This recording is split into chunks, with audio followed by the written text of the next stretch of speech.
Christopher Hitchens on screen here is an old school atheist debater. He died of cancer years ago. I forget when, 2009, 2010, but he did a bunch of debates before dying. And I wanted to give this a listen, see what he had to say. This is actually the first video that I ever saw of Christopher Hitchens. And when I saw him with hair, I was like, that's weird. I had no idea. He shaved his head because of the cancer later on. But anyway, let's give this a listen. He's debating a Muslim. After the September 11th terrorist attacks, it was President Bush who went to the Islamic Center of Washington, D.C., and proclaimed that Islam is a religion of peace. At the time, the remark was barely a cause for controversy.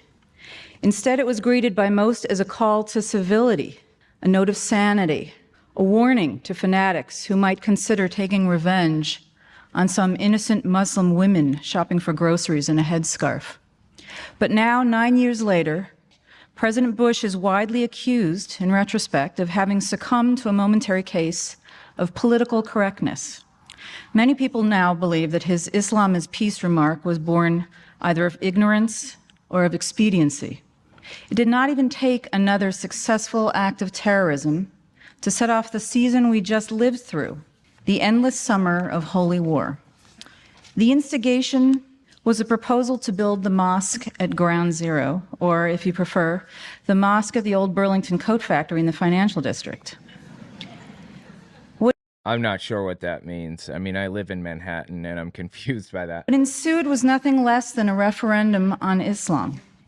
My work means that I travel around the United States asking total strangers a lot of nosy questions about religion. I've found that this question, is Islam a religion of peace, more than any other, is now the one on people's minds. But let's acknowledge that to many, the question before us tonight is either absurd or offensive. To one camp, the question is absurd because the answer is patently obvious. Just look at the headlines, they say. If 9/11 is not convincing enough, what about the suicide bombers in Iraq, Afghanistan, Israel, Spain, Pakistan, and for God's sake, even a tourist retreat like Bali? Sadly, Christopher Hitchens was actually in favor of the Iraq War, surprisingly. Like, my God, I can't believe anybody would be in favor of the Iraq War, but here we are. They say, what about Major Nidal Hassan, a psychiatrist in the U.S. Army, who shot his own colleagues at point blank after he spent years studying and reflecting on his Muslim faith? Was he under the influence of psychosis or of Islam? They ask, why do honor killings seem to be a Muslim phenomenon? How could a religion of peace permit a father to order the death of his own daughter? This camp says not only is Islam not a religion of peace, it is intrinsically a religion of violence. The question is absurd, the case is closed.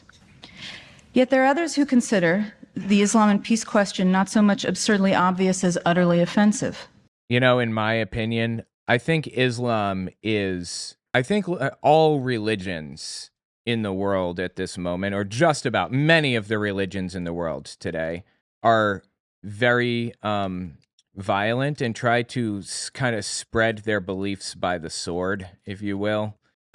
Especially historically, religions have done that a lot. They've tried to spread through conquest. Christianity is less violent today, right now, at this moment, than Islam is, in my opinion. That's the way it looks to me.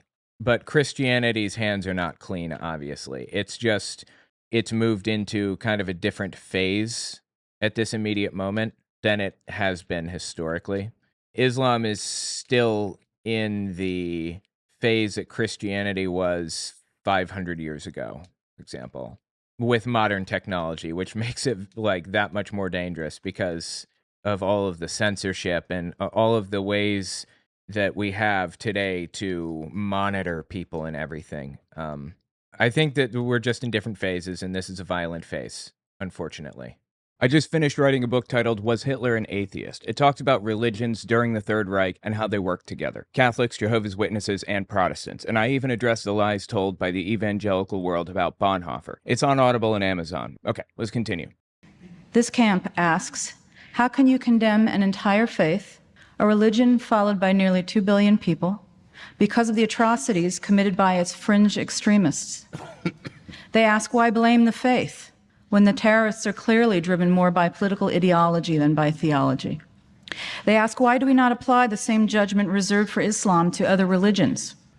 Why didn't the ethnic cleansing of Bosnia-Herzegovina prompt widespread rumination on whether Serbian Orthodox Christianity is a religion of peace?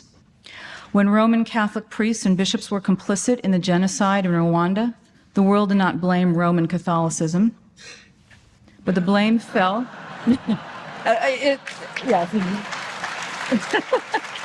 I'm assuming they're clapping because they should have blamed Catholicism.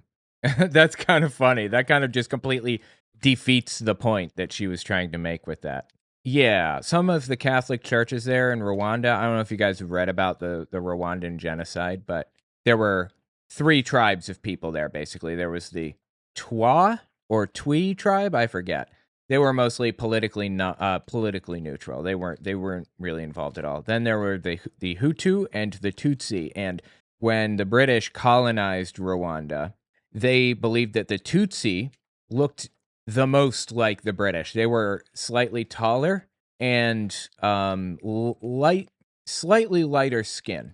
The Hutu were kind of stockier and darker skin generally. And so the British gave the Tutsi special roles in government, special positions of authority, and kind of let them run parts of the government in their stead and things like that. And the Hutu were 90% of the country and terribly mistreated. It came to the point where the Hutu were basically revving up for a genocide against the Tutsi. You could clearly tell that a genocide was winding up. They were calling the Tutsi cockroaches and things on the radio. And it got to a point where the Hutu gave a signal. It's time to cut the tall trees, is what they said on the radio. And all of the Hutu across the country began the genocide. Now, something many people don't realize is that genocides are planned. They aren't spontaneous. Somebody has to plan how this is going to play out. Are they going to go door to door? Are they going to what? And in the Hutus' case, they went door to door. Bullets were expensive, so they gave the Tutsi the options of purchasing a bullet or getting the machete. Another part of the plan was to get their driver's licenses, to have their tribe name on their driver's licenses. The British had created a list of Tutsi and Hutu already. There were Catholic priests in one specific case. There's a Catholic priest who was hiding Tutsi in his church. Told him, come in, get in. We'll put you in the catacombs. We'll hide you from the Hutu. And he walked out of the church and locked the door and lit it on fire. And the Hutu military was standing there watching while people climbed out of windows of this burning building, and they were picking them off one by one as they ran out of the burning church. So the Catholic Church was very much to blame on an individual level and on a broader organizational level. The world stood in silence for something like 90 days. 90 days. They said nothing. They just let this shit unfold. This is in 1994, I think, or something like that. And they just let this shit happen. They watched and waited to see who would come out on top. I mean, it was really, really horrific shit. People who could have done something watched and waited. The thing that brought it to an end in the first place is there was basically a Tutsi group of people organized outside of the country and swept in with weapons, taking control of the country again. It was called the Rwandan Patriot Front, and that kind of ended all of the genocide and the fighting and the violence and everything, and they kind of took control of the country just like they had before. Anyway, a lot of the fighting that's happening in African countries today, Congo and places like that, are the result of that disagreement, that argument, that fight, that hate, the Tutsi versus Hutu violence. I mean, God, the British Empire has done so much damage to society. It's incalculable at this point, honestly. Anyway, that's what she's talking about. The Catholic Church is absolutely to blame. Absolutely. Without a shadow of a doubt. So it was probably not a good example of to use like in this talk. But anyway, let's continue on. The world did not blame Roman Catholicism, but the blame fell.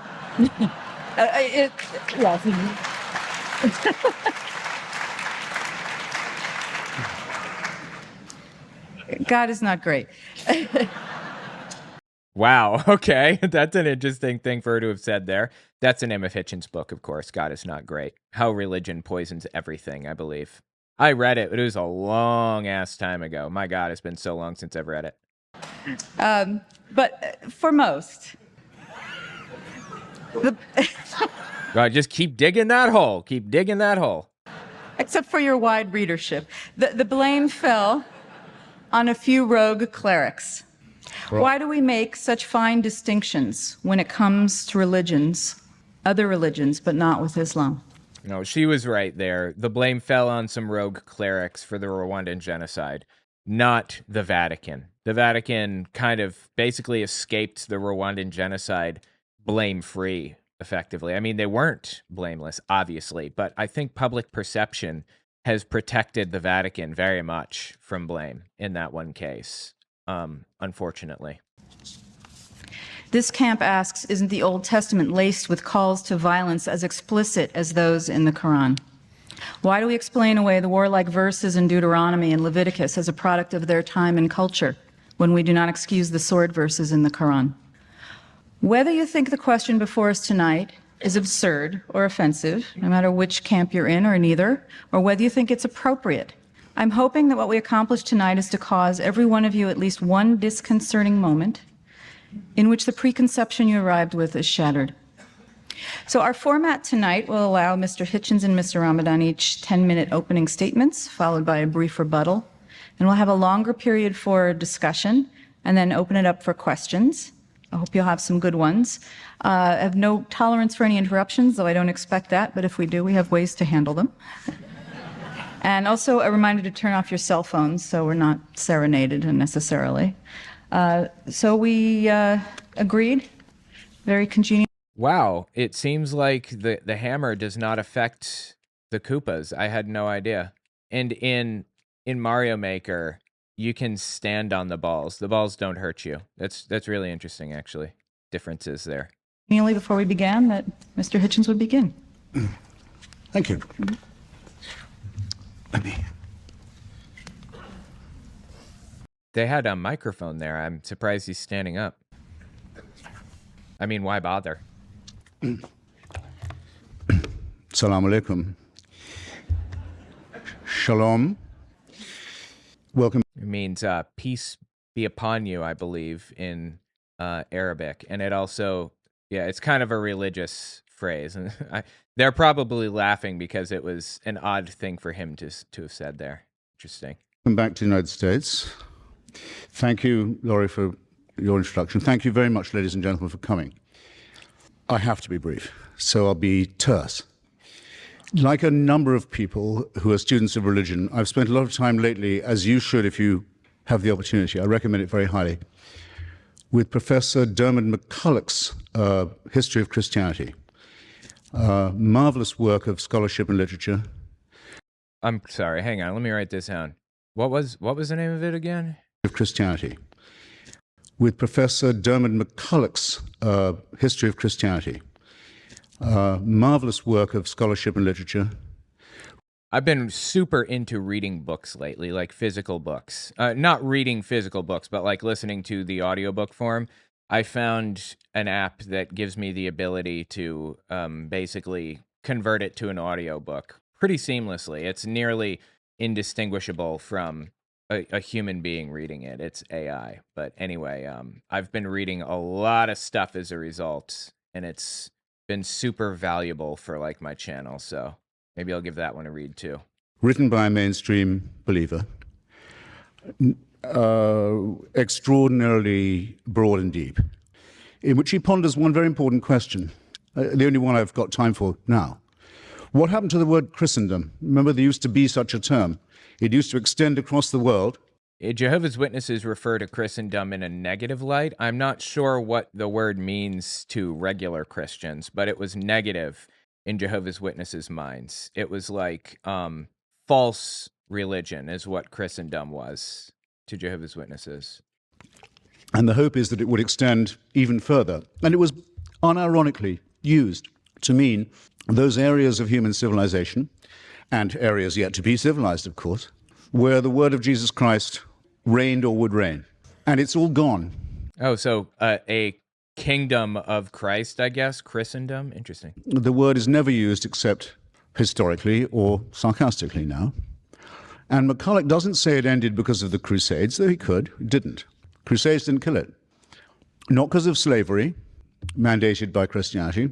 That didn't kill it either.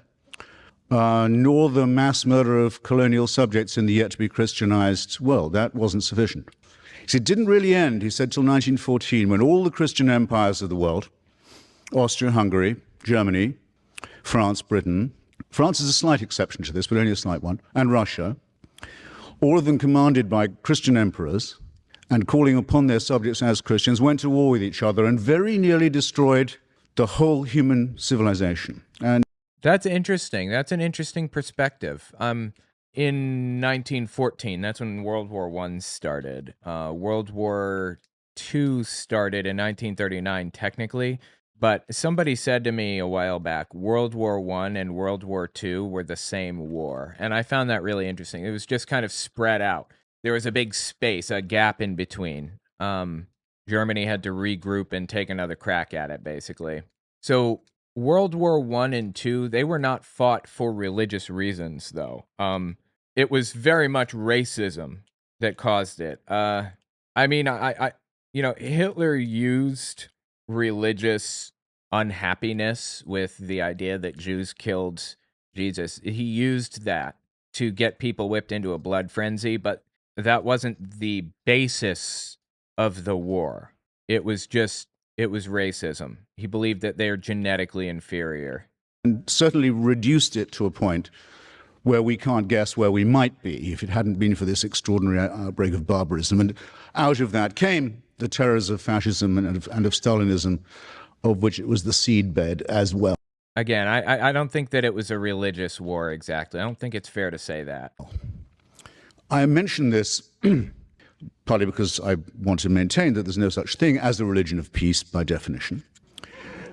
That's an interesting point. Yeah, okay. And second, to point out, and that its best historian has to admit something that if I was a Christian would make me humiliated. I believe he had throat cancer because of all of the drinking and smoking he did. By the way, drinking and smoking together, really bad idea. Do not do that. If you're going to smoke, do it before or after you drink, because one carcinogen is called a mutator and the other is called a promoter. I don't remember which one is which, but you shouldn't be doing both. Oh my God. Not at the same time.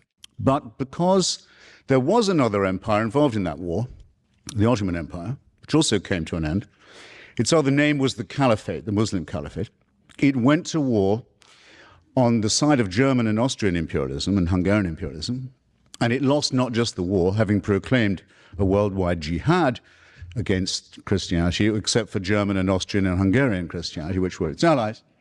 And it didn't just lose the war, but by 1924 had been dissolved by the Turkish leadership, by Ataturk. It lost the Caliphate.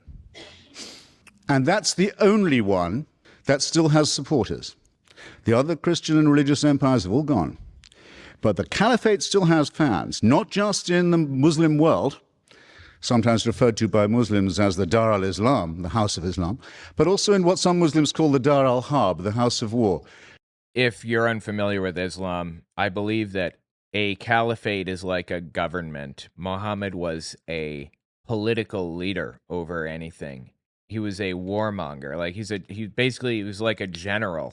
And Islam is a religion of war. Like that's how it started. And a caliphate is kind of a domain. It's like a country, basically, of Islam. It's an Islamic country, an Islamic holy country. And there was a caliphate called the Ottoman Caliphate that controlled Turkey, and that was the Ottoman Empire. It was a caliphate, and the Ottoman Empire controlled Palestine and like large swaths of the Middle East and stuff for a long time, all the way up until like early 1900s, I believe. The Ottomans controlled Palestine until it was taken by the British as a British colony. But anyway, that might be what he's referring to here. The part of the world that isn't yet Muslim. There are caliphate clubs in London now and Berlin and elsewhere, quite important ones. And what I want to know is why that is and what we should think about it. Believers in this fantasy have, Laurie's spared me the need to say much of this, have committed extraordinary atrocities in Istanbul, in Madrid, in India, in the Philippines, in Indonesia, and of course in our own fair city.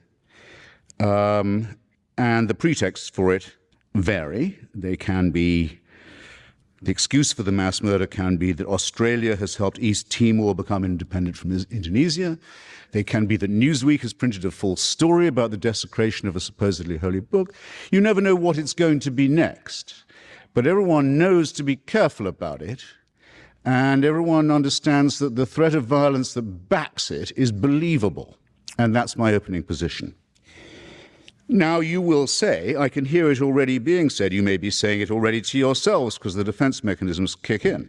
And in any case, Laurie already said it for you. And I hope Professor Ramadan won't feel the need to say it again. But if he does, fair enough. You may say, that's not the real Islam. Those aren't real Muslims. Now, isn't that a fascinating objection? Is there anyone in this room, I exempt Professor Ramadan because it's his turn to speak next. Is anyone in this room who would care to arbitrate that question? Who is to say, where is the authority that defines who is a true son of the prophet or true interpreter?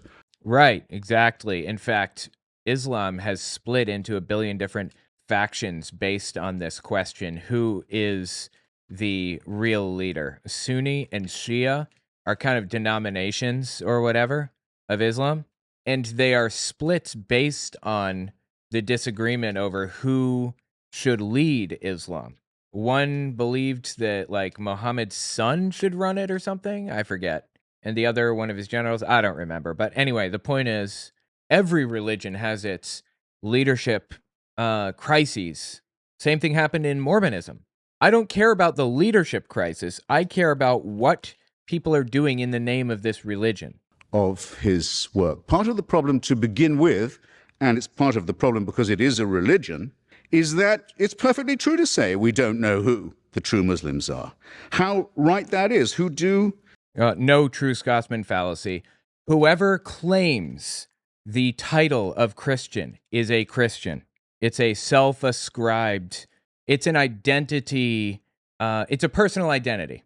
You can't tell me if I am a Christian. I tell you that.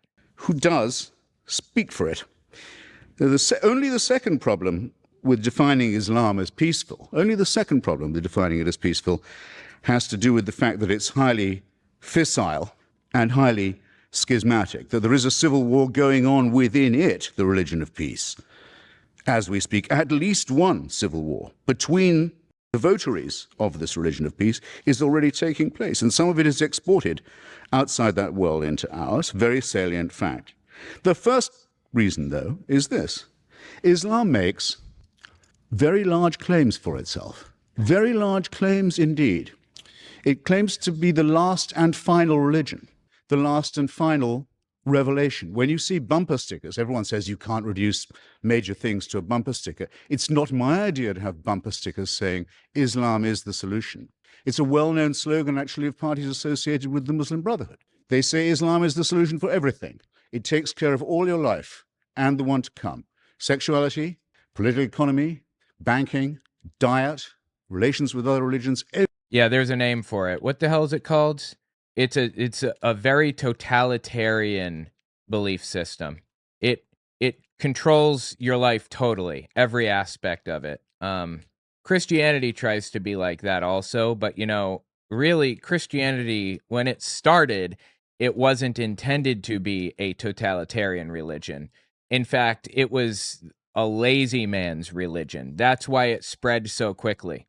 At the time, being a religious adherent meant following rules and expectations, worshiping a bunch of different gods if you were like of, pagan origin.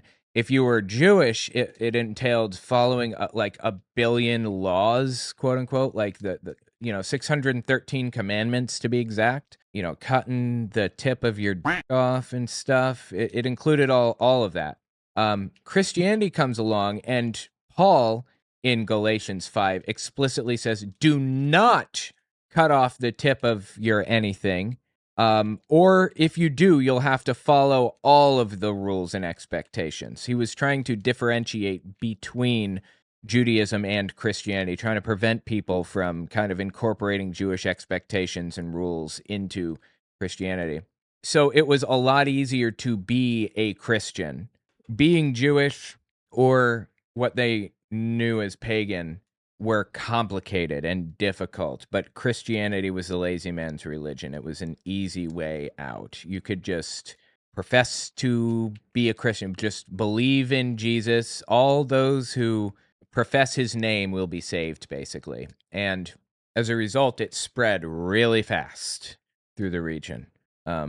Islam did not form out that way. Islam was intended to take complete and total control over people's lives. So nowadays, Christians have to kind of impose the old Jewish structure, the old Jewish way of viewing things, to end up with a totalitarian system like that, like following the 10 Commandments and stuff. Like, nobody follows the 10 Commandments in Christianity because they're irrelevant to Christianity. The New Testament is what people should be following, Jesus' example. But people want that hard structure, so some of them do. Anyway. Everything. It's a total solution.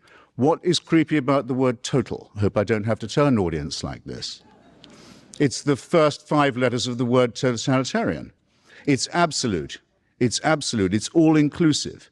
It's unanswerable. And oddly, for a religion that makes such large claims, notice another thing about Islam: it doesn't particularly like having these claims questioned or scrutinized.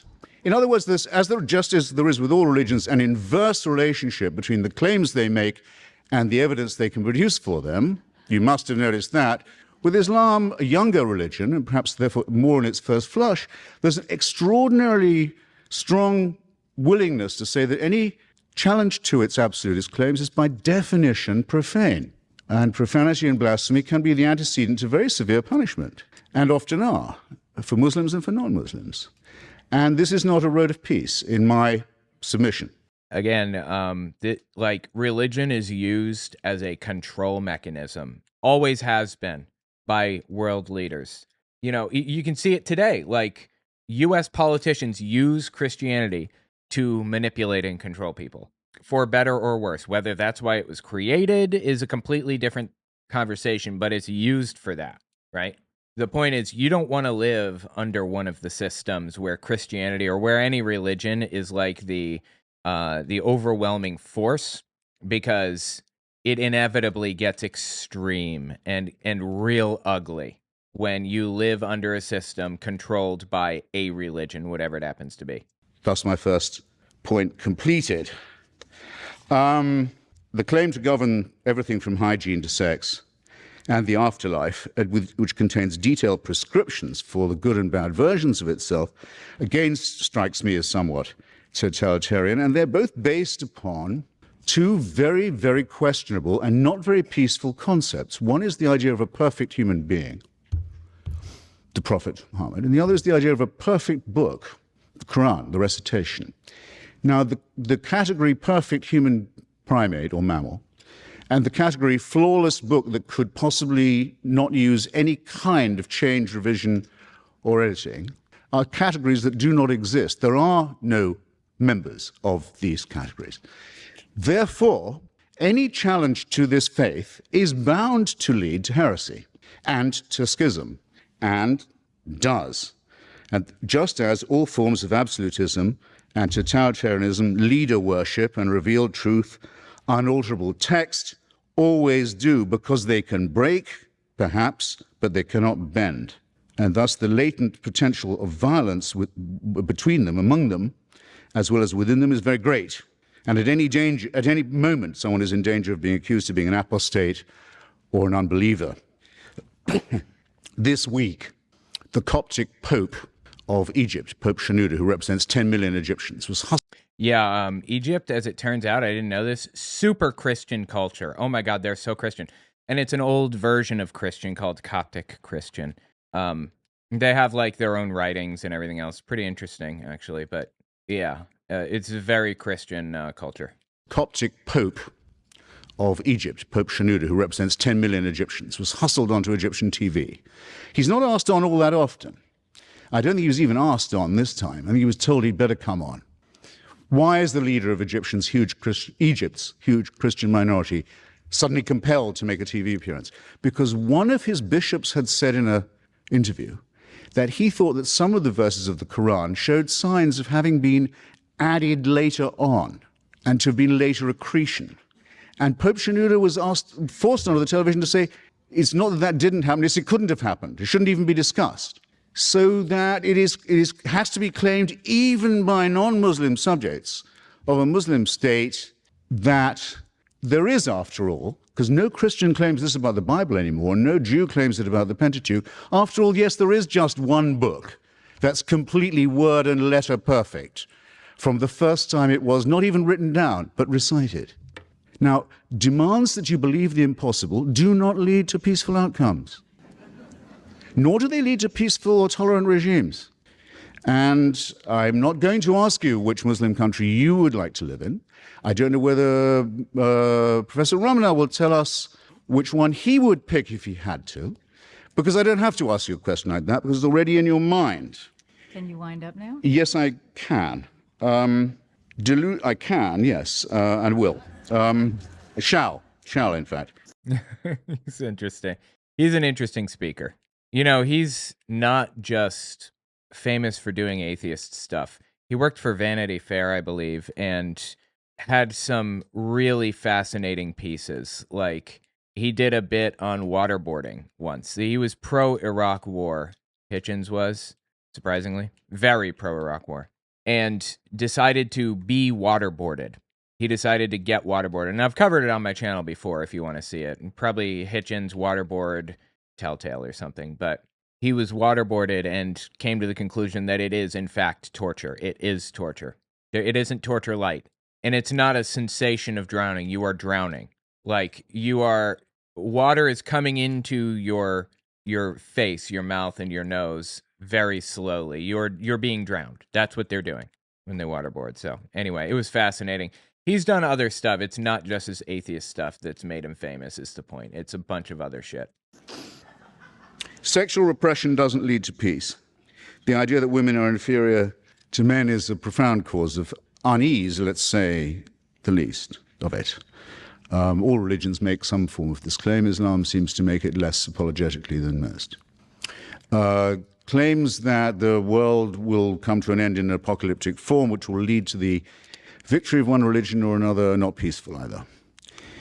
It's possible, perhaps, I haven't exhausted all my remarks, that the endless teaching of battle stories to children and the stories of lethal feuds from 7th century Arabia don't lead to peace, or the forcing of children to memorize and retell such stories by rote doesn't lead to peace either. It's arguable that peace isn't attainable at all. It may be arguable in some forms that sometimes in places that religion isn't even desirable. But it will not come by the fanatical adoption of a man-made text and a man-made supreme leader. Nothing but war and tyranny has ever come from the adoption of formulae like these. That is super interesting, right? He's a very interesting speaker. He reasons in a really interesting way. Way to moral and intellectual satisfaction, even temporary, perhaps only temporary, but of any kind at all, comes to those who are willing to take the great risk of thinking for themselves at all hazards and trying to share the benefits of that tolerance and that open-mindedness with others. And with that, for now, I'll rest my case. Thank you very much.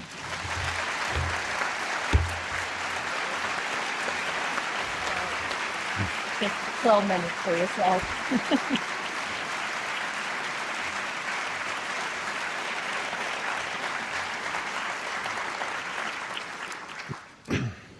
Thank you.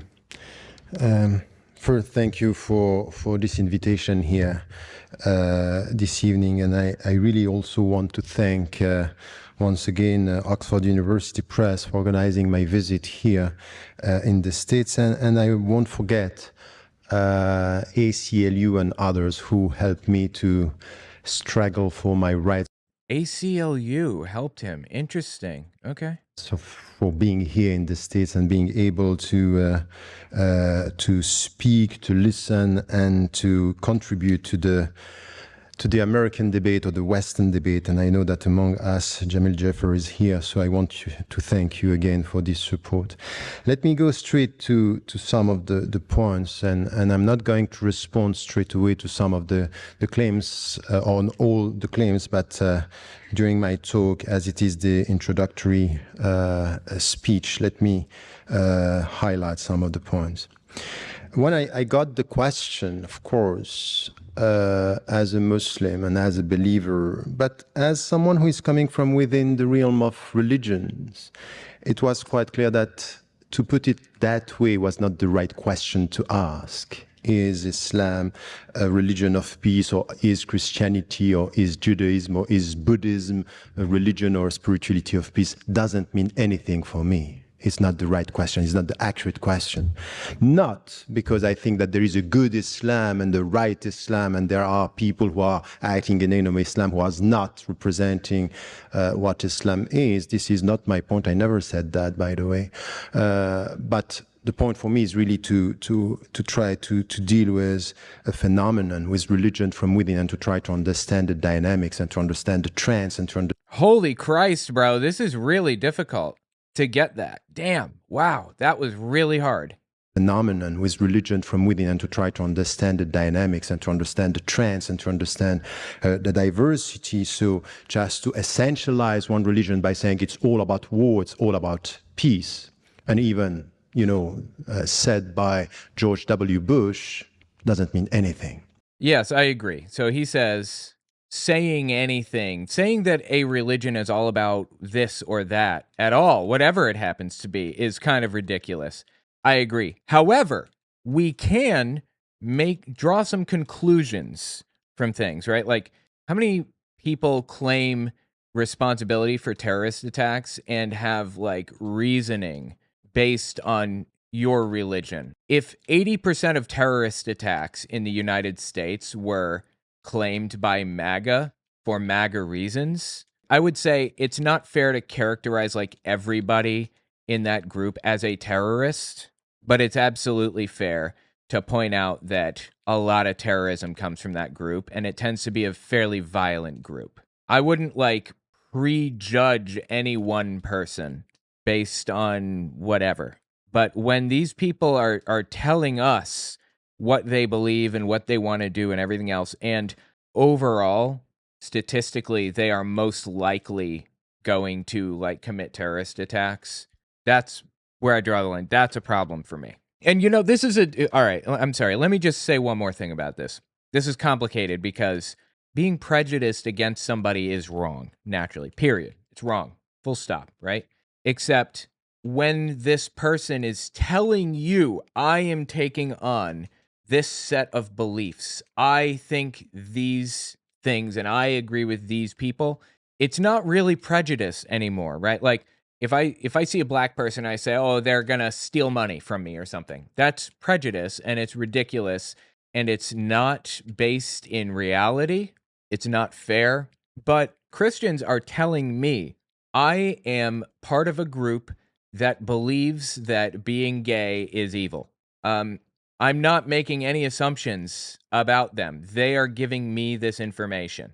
So I'm hesitant to like call it prejudice when somebody worries that like a super Christian family member might hate them for being gay. That's not prejudice. That is a response to what this family member says about themselves. People who are part of Islam, it's absurd to assume that they're a terrorist just because they identify as Muslim. That's absurd. But you can safely assume that they have backward views on women, at least, as it's safe to assume that about Christians. So prejudice is a little more, this isn't exactly the same as like any old type of prejudice. It's different, in my opinion. I'm willing to be corrected on that if someone has a different take. This is one point which is important, but religions and all the religions and Islam among all the other religions are dealing with human beings.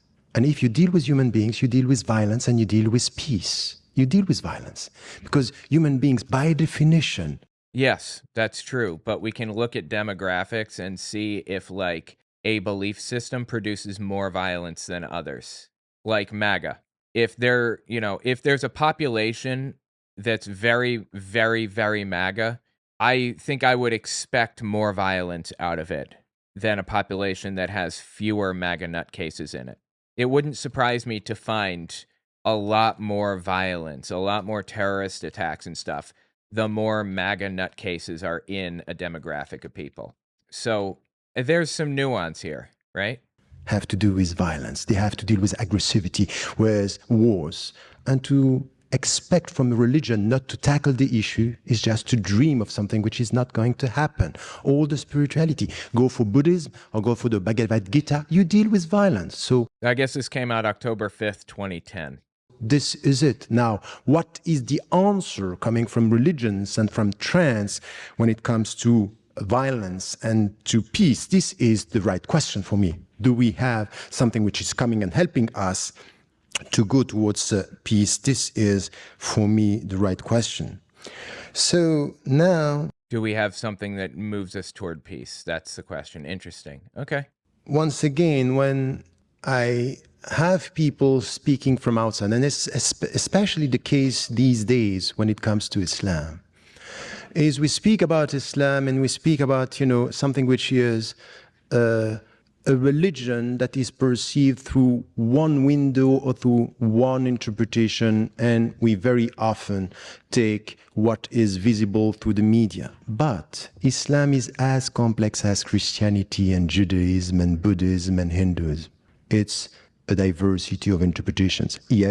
I agree with that. However, I think Islam is in a period of its history where is very extreme right now, and like they're still kind of working through how violence can further a cause and when it shouldn't be used.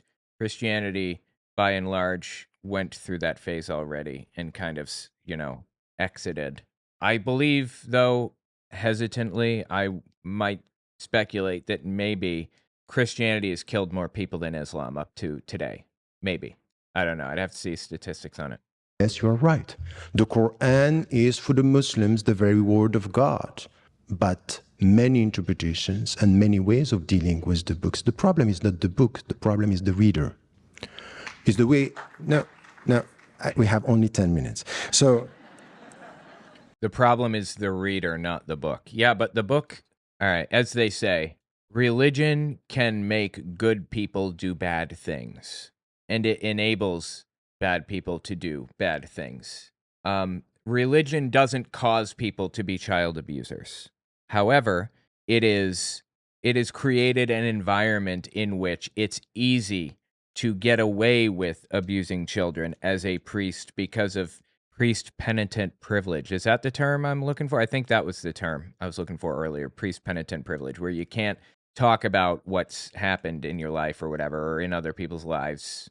And because they protect people, like they move priests around and stuff. So they're not more likely to be child abusers. They're more likely to harbor them or protect them or whatever. This is why when, for example, you take a text, and you can do this with the Bible, with the Torah, the Gospels, it's always the same. Tell me the way you read, I will know what is in your mind, but not for sure what is in the text. And this is something which is the starting point of a serious discussion in theology. Because I don't like all these intellectuals and philosophers and even journalists. They are very keen on understanding the complexity of philosophies and the simplicity of religions.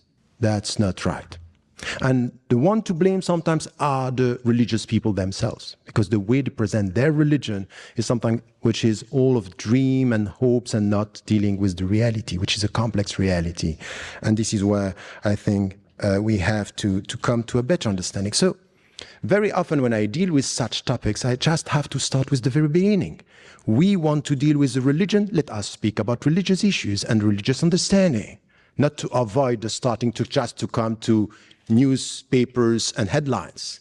It's not going to help us to understand religion just to go for what is happening in the world. Let us also understand the fundamentals and then come to some of the translation, the historical experiences. Because as much as you can speak about September 11, you can speak about the 16th century under the empire, the Ottoman Empire, which was a great civilization with a diversity, Christians and Jews and even non-believers working and living together. We are always speaking about Andalusia, but we can prove everything with history if we don't get a sense of what are the principles we are talking about. So, for example, coming from a religious viewpoint, I wouldn't say Islam is the religion of peace. I say Islam is a religion for human beings. It deals with peace and it deals with violence. And it helps the people to go from violence towards peace. It's a way towards peace, but it's not a peaceful reality because we are not peaceful beings. I mean, so he's saying Islam is a way toward peace, but it itself is not like inherently peaceful or violent. Well, it's a way toward violence too, and I think I disagree with that. Statistically, I could be wrong. I believe that people are more. I think that Islam tends to produce more violence in a demographic than less, but certainly it produces more human rights violations than less, at the very least. We are all in tension just to get that inner peace in us, and this is the starting point of the Islamic philosophy of human being, is really to start with your own self. Look at your heart and tell me if you are at peace or you were at peace. Peace is a process through which you have, it's a process that you get at the end of a self-education. Educate yourself to get this inner peace. This is coming from the universal message of all the religions. You get this in Buddhism before even speaking, or not even speaking about one God, but you get it in Judaism, you get it in Christianity. Educate yourself to get that peace. So you have to deal with your inner wars and tensions. So this is the way we have to deal with the issue about peace. And the starting point is spirituality. Why? Because at the end of the day, it's really something which is important. And this is the difference that you can find between Islam and the Greek tradition. If you come back to Socrates, Socrates was saying your body in itself is bad. And this is why you have the soul helping you to educate your body and to master your body. In Islam, there is nothing like that. Your body is not bad, is not good, and your soul is not bad, is not good. It depends on what you are going to make out of it.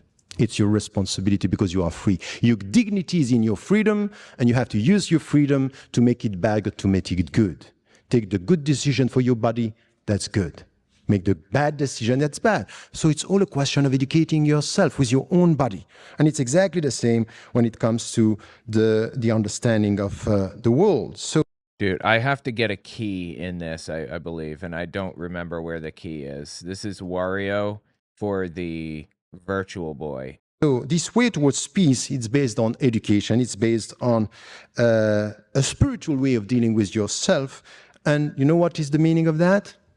The very essence of what I'm trying to translate now is jihad. So this is something... Well, I mean, it's his interpretation of jihad, of course. Which is coming from the classical tradition. And once again, the classical tradition is helping us understand jihad is resist the bad to promote the good. And the good, according to extremists like Osama bin Laden, for example, is making sure that women are subservient to men and stuff. I also have a video out there of me reading Osama bin Laden's whole entire letter to America, if you want to listen to that. That was fascinating. I think it's on my Owen Fireside chat channel. Osama bin Laden's letter to America is absolutely crazy. I mean, people can twist it into whatever they want. The question is, do they twist it into something violent, or do they just read it as is, as the violent book that it is, more often than they read it as a peaceful story? And the bad is in yourself first, and then you will try to get the good. And to get the good is this inner peace. So jihad is not the way towards war, it's the way towards peace.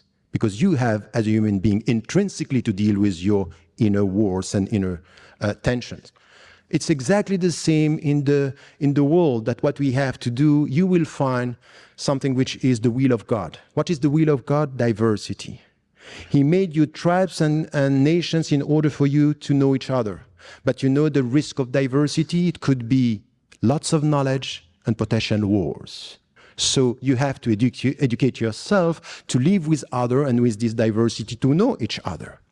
So you can look at Islam saying, you know what Islam claims? It's the last and final religion. It's not enough to end with this sentence. The most important thing is what Islam is saying about the other religions. That you have to remove them from the earth? No. I mean, is it in the book? Maybe not. I guess I'm taking his word for it and saying, okay, Islam doesn't say that, but the adherents interpret what it says that way. And that's really what matters, right? He made you tribes and nations in order for you to know each other. So respect the Christians, respect the Jews, respect the people who were before you. So it's a call towards respect that you find also in the texts. So yes, you will have Muslims. They will take one dimension and interpret this as it is the final religion, we are not going to deal with all the others. But you cannot deny the fact that through history, Muslims in many situations, in many historical situations, were dealing with this diversity, and we learned from the Middle Ages and we learned from the Ottoman Empire that Muslims are able to deal with diversity and take from the Jewish tradition. Maimonides was speaking Arabic better than me. He was a Jew, and he was an intellectual, and he was a theologian, and he was dealing with respectful people. So all these Muslims were wrong Muslims because they didn't understand that the final religion should not listen to the first monotheistic tradition? That's not true.